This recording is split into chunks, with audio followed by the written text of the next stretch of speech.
Assalamualaikum warahmatullahi wabarakatuh. Alhamdulillah nahmaduhu wa nasta'inuhu wa nastaghfiruh wa na'udzu billahi min shururi anfusina wa min sayyiati a'malina may yahdihillahu fala mudilla lahu wa may yudlil fala hadiya lahu.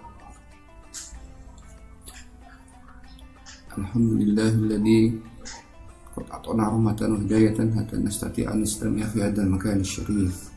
Sani salawatu wassalamu ala nabiyyina Muhammad sallallahu alaihi wasallam alladzi qad a'tana min adh-dhulumati ila nur wa min adh-dhulalati ila huda. Aqulu al-an insyaallah natakallamu bil bahasa Indonesia. Ya, jadi alhamdulillah pada kesempatan kali ini kita selalu panjatkan puji dan syukur kepada Allah Subhanahu wa taala yang mana telah memberi kita kenikmatan iman dan Islam dan memberi kita kenikmatan sehat untuk dapat menjalankan puasa secara penuh dari sahur hingga waktunya berbuka.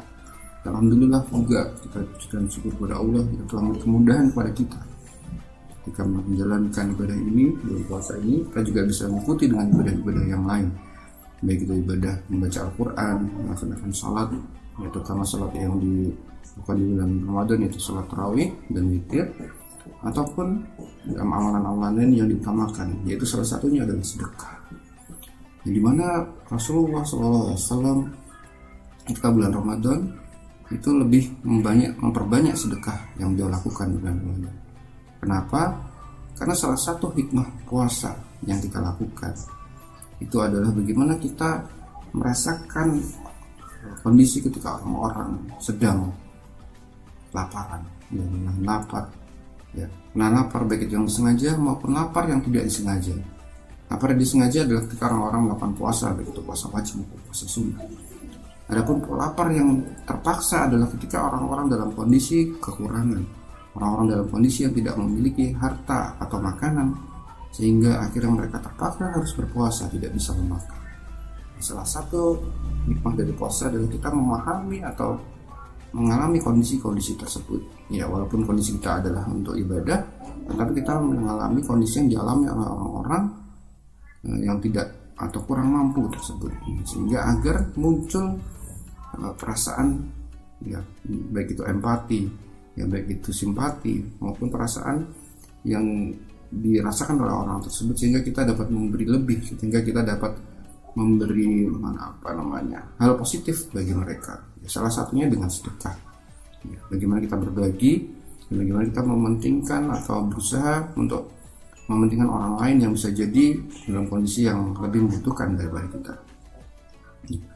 Bahkan ada sebuah kejadian ketika zaman Nabi Yusuf, yang bagaimana beliau sebagai seorang pejabat kerajaan yang bertugas menjaga gudang makanan.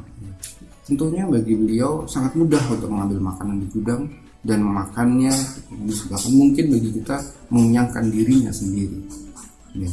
Tetapi Nabi Yusuf menahan dirinya untuk dari makan, ya menahan dirinya dari kekenyangan dan tetap berpuasa. Ya, ketika ditanya kenapa engkau tetap berpuasa, wahai Nabi Yusuf, sedangkan di satu sisi engkau adalah menjaga gudang makanan. Yang dijawab oleh beliau adalah agar aku tidak lupa kasih orang-orang yang lapar dan tidak memudahkan diriku untuk kenyang. Ya. Dan di bulan Ramadan pun Rasulullah pun meminta kita untuk bersedekah lebih, ya, agar orang-orang yang dalam kondisi yang benar-benar tidak memiliki, tidak mampu, dapat merasakan nikmatnya ketika berbuka.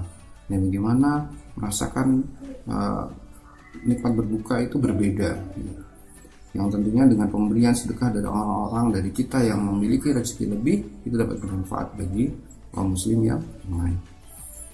Nah, bahkan mementingkan orang lain pun juga kita bisa lihat dalam sejarah ketika kaum Ansor menerima kedatangan kaum Muhajirin, ya. Dimana ini tercantum dalam Al-Quran surah Al-Hasyr ayat ke-9. Dan orang-orang Ansor yang telah menempati kota Madinah telah beriman sebelum kedatangan mereka kaum Muhajirin. Mereka mencintai orang yang hijrah ke tempat mereka, dan mereka tidak menaruh keinginan dalam hati mereka terhadap apa yang diberikan pada mereka. Dan mereka mengutamakan atas dirinya sendiri, meskipun mereka juga memerlukan. Dan siapa yang menjaga dirinya dari kekiran, maka itulah orang-orang yang beruntung. Sehingga orang-orang yang dermawan, orang-orang yang mudah dalam memberi hartanya kepada orang lain, dikatakan oleh Rasulullah sebagai orang-orang yang beruntung. Itu dikatakan oleh Allah yang dalam Al-Quran. Bagaimana dalam Al-Quran disampaikan oleh Allah bahasanya mereka adalah orang-orang yang beruntung. Siapa yang menjaga dirinya atas kefikiran. Bagaimana menjaga diri dari kefikiran? Salah satunya adalah memberi kepada orang lain yang tidak merasa memerlukan atas apa yang diberikan, walaupun sebenarnya membutuhkan, ya, tapi ikhlas dan rela memberikan kepada orang lain harta yang dimiliki dengan harapan itu bermanfaat bagi orang lain. Contohnya adalah kaum Ansor, dimana ketika memberikan kepada kaum Muhajirin, di situ tentunya sebenarnya harta itu juga mereka butuhkan, tapi mereka mencintai kaum Muhajirin, kecintaannya karena Allah, dan berharap itu bermanfaat bagi kaum Muhajirin, dan tidak ada keinginan untuk memiliki atau ketidakikhlasan atas harta atau hal apapun yang diberikan kepada kaum Muhajirin. Dan itulah luar biasanya kaum Ansor, sehingga dibahas oleh Allah dalam Al-Quran, dan mereka termasuk adalah orang-orang yang beruntung. Dan dari ini kita dapat mengambil hikmah bahwasanya ketika kita mementingkan orang lain, orang-orang yang lebih membutuhkan daripada kita, dan dengan ikhlas memberikan harta yang kita miliki, insya Allah semoga kita termasuk dalam orang-orang beruntung, orang-orang yang selalu mendapatkan hidayah dari Allah, sehingga kita menjadi seorang muslim yang bisa menjalankan Islam secara kafah dan bisa berdukhul jannah, bisa masuk surga Allah atas semua amal dan ibadah yang bisa kita lakukan. Dan semoga Allah mempermudah jalan kita untuk menuju jalan yang diinginkan oleh Allah. Semoga bermanfaat. Aqulu qouli hadza. Wassalamualaikum warahmatullahi wabarakatuh.